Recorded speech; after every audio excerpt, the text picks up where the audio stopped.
Assalamualaikum warahmatullahi wabarakatuh. Halo, nama saya Selma Aulia Soleha dengan NIM 2282206131.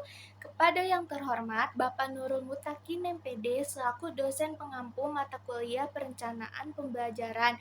Di sini saya membuat video tentang memahami capaian pembelajaran CP serta contoh pembelajarannya, lalu merumuskan TP tujuan pembelajaran dan menyusun ATP alur tujuan pembelajaran.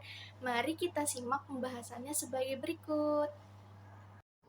Capaian pembelajaran CP adalah kompetensi yang harus dicapai oleh peserta didik dalam satu fase yang ditetapkan oleh pemerintah. Perencanaan pembelajaran ini merupakan bagian dari kurikulum operasional satuan pendidikan. Proses berpikir dalam merencanakan pembelajaran dapat digambarkan menjadi 4 tahap, yaitu proses perancangan kegiatan pembelajaran. Yang pertama, memahami CP, capaian pembelajaran. Yang kedua, merumuskan tujuan pembelajaran TP. Yang ketiga, menyusun alur tujuan pembelajaran ATP dari tujuan pembelajaran TP. Lalu yang keempat, merancang pembelajaran. Pada tahap pertama, yaitu memahami CP. Capaian pembelajaran ini disusun dalam fase. Jadi, satu fase terdiri dari 1-3 tahun. Dalam merencanakan pembelajaran satu kelas, pendidik hendaknya melakukan kolaborasi dan komunikasi dengan rekan pendidik yang sama-sama mengajar pada satu fase yang sama. Selanjutnya ada 4 langkah memahami capaian pembelajaran. Yang pertama, memahami rasional. Yang kedua, memahami tujuan mata pelajaran. Yang ketiga, mempelajari karakteristik. Yang keempat, mempelajari capaian per fase. Dalam memahami rasional, hendaknya menjelaskan alasan pentingnya mempelajari mata pelajaran. Lalu ada kaitannya dengan profil pelajar Pancasila. Lalu gunakan pertanyaan untuk membantu pemahaman. Selanjutnya, memahami tujuan mata pelajaran. Di situ harus menjelaskan kemampuan atau kompetensi yang dituju. Selanjutnya, setelah peserta didik mempelajari mata pelajaran secara keseluruhan, gunakan pertanyaan untuk membantu pemahamannya.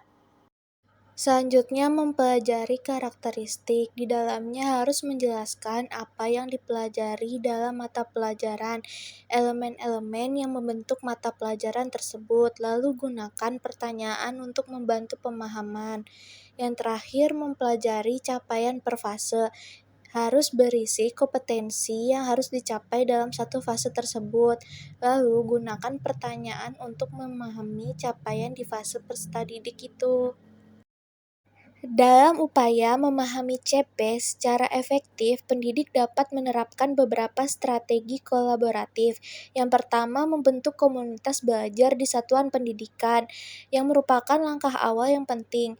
Ini dapat dilakukan dengan menginisiasi kelompok guru per mata pelajaran atau lintas mata pelajaran, yang mengadakan pertemuan rutin untuk diskusi dan melakukan studi bersama terhadap dokumen. Lalu strategi kedua adalah bergabung dengan komunitas belajar yang sudah ada, baik online maupun offline, dengan aktif berpartisipasi dalam forum diskusi dan kegiatan komunitas. Pendidik dapat memperluas wawasan dan berbagai pengalaman dengan rekan-rekan dari berbagai latar belakang. Selanjutnya, belajar dari contoh-contoh CP pada mata pelajaran lain juga sangat bermanfaat. Pendidik dapat mempelajari struktur dan format CP dari berbagai mata pelajaran, menganalisis persamaan dan perbedaannya, serta mengidentifikasi praktik terbaik dalam penyusunan dan implementasi CP. Strategi-strategi ini memiliki berbagai manfaat, termasuk mempercepat proses pemahaman CP melalui diskusi, mendapatkan perspektif beragam, dan membangun dukungan profesional antar guru.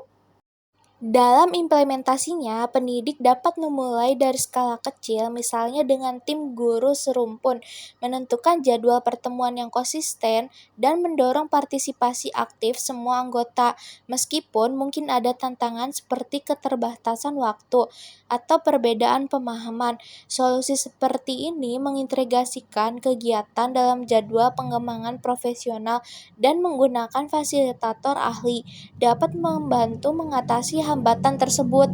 Dengan menerapkan strategi-strategi ini, pendidik akan lebih cepat dalam memahami dan mengimplementasikan CP, yang pada akhirnya akan meningkatkan kualitas pembelajaran secara keseluruhan. Jadi, setelah memahami CP dengan baik, langkah selanjutnya bagi pendidik adalah menerapkan pengetahuan tersebut ke dalam proses perencanaan dan pengembangan pembelajaran. Langkah pertama adalah menerapkan TP. Dalam tahap ini, pendidik mengidentifikasi dan merumuskan tujuan pembelajaran yang spesifik, terukur, dan relevan dengan capaian pembelajaran yang telah ditetapkan. Tujuan ini menjadi panduan konkret bagi apa yang harus dicapai siswa dalam setiap sesi pembelajaran.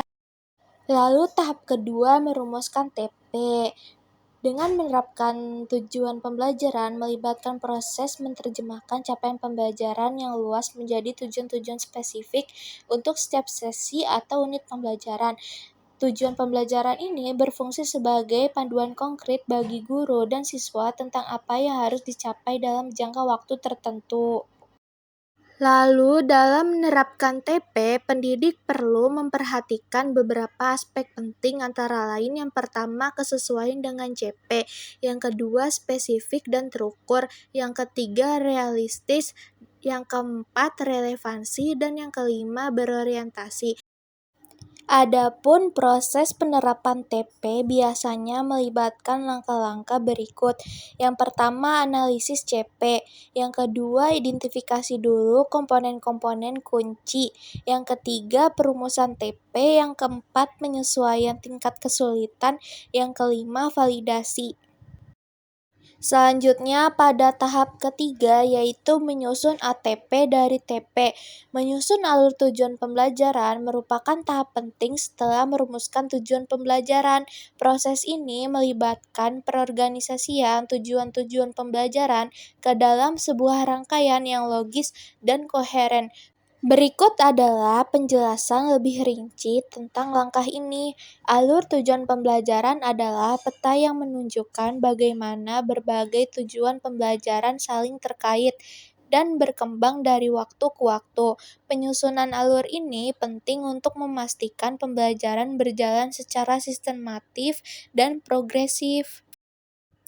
Dalam menyusun alur tujuan pembelajaran, pendidik perlu mempertimbangkan beberapa aspek berikut.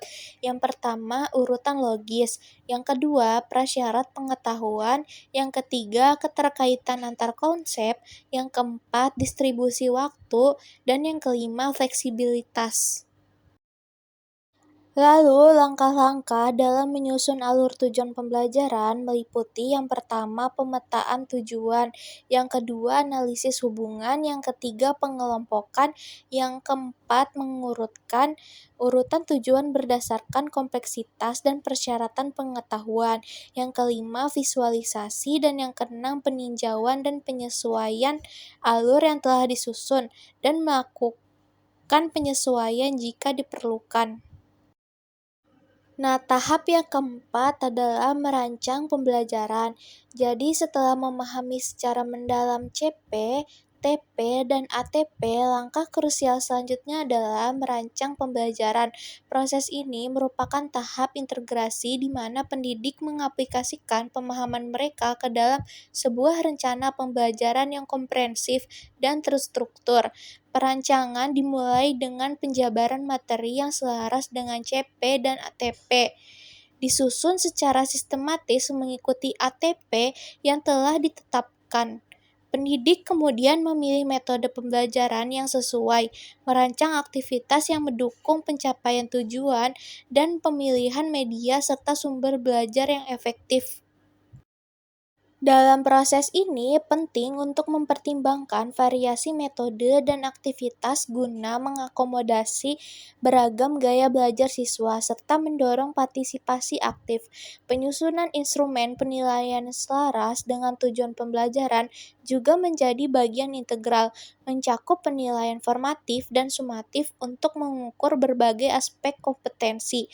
Semua elemen ini kemudian diintegrasikan ke dalam rencana pelaksanaan pembelajaran atau modul ajar yang sistematif dilengkapi dengan alokasi waktu yang tepat dan strategi pengelolaan kelas. Perancangan pembelajaran juga melibatkan persiapan bahan ajar yang sesuai, perencanaan strategi diferensiasi untuk mengakomodasikan kebutuhan khusus siswa, serta penyusunan rencana refleksi dan evaluasi.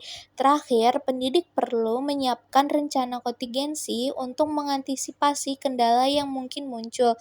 Dengan pendekatan yang menyeluruh ini, pendidik dapat menciptakan pengalaman belajar yang koheren, efektif, dan berorientasi pada pencapaian kompetensi yang diharapkan, sekaligus mempersiapkan diri untuk menghadapi dinamika proses pembelajaran dengan lebih siap dan percaya diri.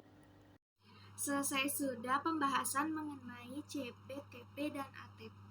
Terima kasih. Jangan lupa like, comment, and subscribe ya. Wassalamualaikum warahmatullahi wabarakatuh.